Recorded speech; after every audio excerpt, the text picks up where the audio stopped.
Welcome everybody to the Me Care channel. It's me, Mandy, here with Solistic Healing. Today, I know everybody's in full swing. Spring is here. It's happening, right? Everybody's trying to clean out those dust bunnies. Everybody's trying to organize, get that clutter out of their home so that spring can be fresh. It can feel good.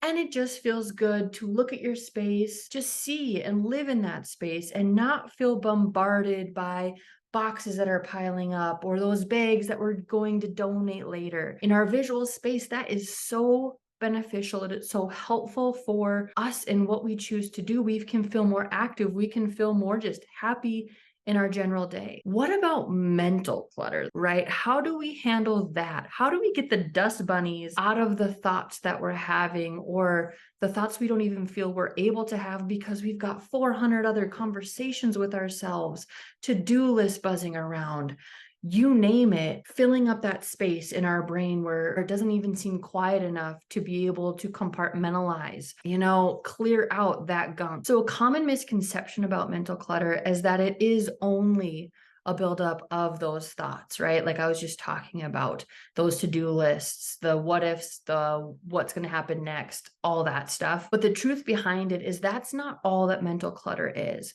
Mental clutter can also be from the negative self-talk that we have, our limiting beliefs, our emotional baggage, or anything else that's happening to us within the day or the month or the year that's just affecting us to be able to focus and be productive the way that we want. Some people also believe that mental clutter is almost like a character flaw, maybe even something that some people are just born to be, a little bit more anxious or bombarded in their own thoughts, when the truth behind it is this is something that can happen to everyone, right? Depending what's going on in our lives, we may feel like we have more mental clutter during one time of the year versus another, right? We don't know when that's going to happen. Somebody may be really good at keeping it under wraps, and then an event happens in their life and they're just not able to really have that focus and time that they want to, and things start to pile up on them in their mind. Mental clutter can really be impactful in our lives, and not necessarily in a good way, right? It can impact our relationships. It can impact our careers, just the overall quality in our life, because we're probably feeling more stressed.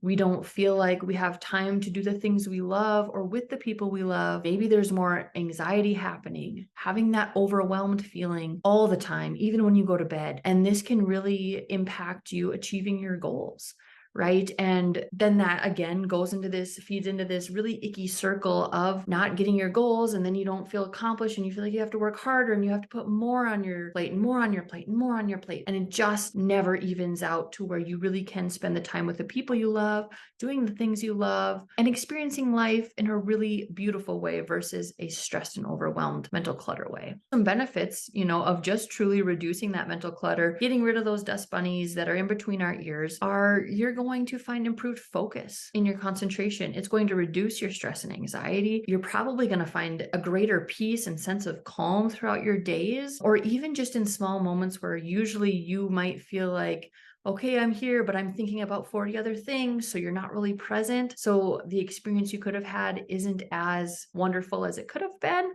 or as relaxing as it should have been. Increased productivity. Those are just a few of the things that can really prove to be a great insert into your life. So those are just a few things that can be a great benefit in your life by working through that mental clutter. So it's super important to develop a personal plan in reducing your mental clutter that works for you in your daily life. I'm not going to say meditate for 20 minutes and read a book for 20 minutes and talk to the person you love for an hour and then do this and also figure out how to include work in there. And then I want you to play with your kids outside, always outside, no matter what. Make sure you're going outside for at least 3 hours. Like, that's just not realistic, right? We want things that work for us in our schedule, because if it's not, then it just adds to that mental clutter. This might involve setting boundaries with people, right? Being able to say no and say, maybe Tuesday is my day that I do my accounting work. And maybe every other Wednesday I do yoga.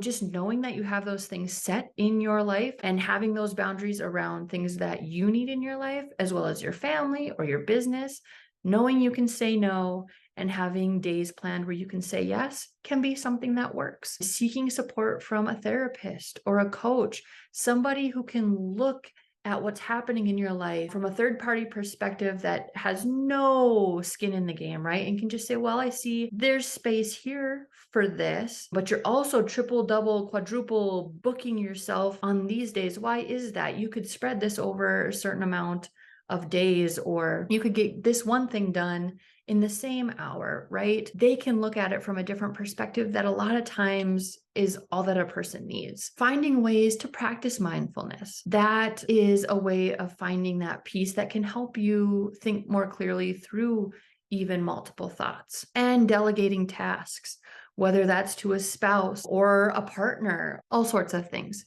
right?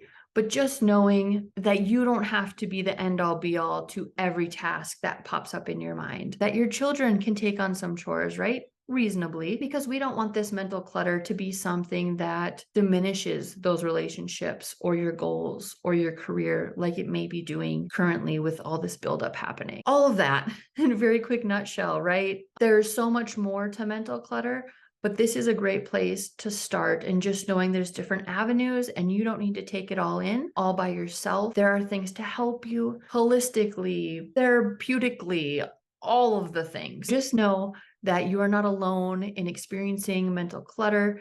This is very common. You don't have to do it alone. If you have questions, or, even better, I would love to hear what you're already doing to help yourself with the mental clutter that you're experiencing. That's always fun, because new ideas, new ways of looking at things like that, that's all about how to work through mental clutter. Leave that in the comments below. I would love to read them and chat with you more about them. Hope to see you next time. See ya.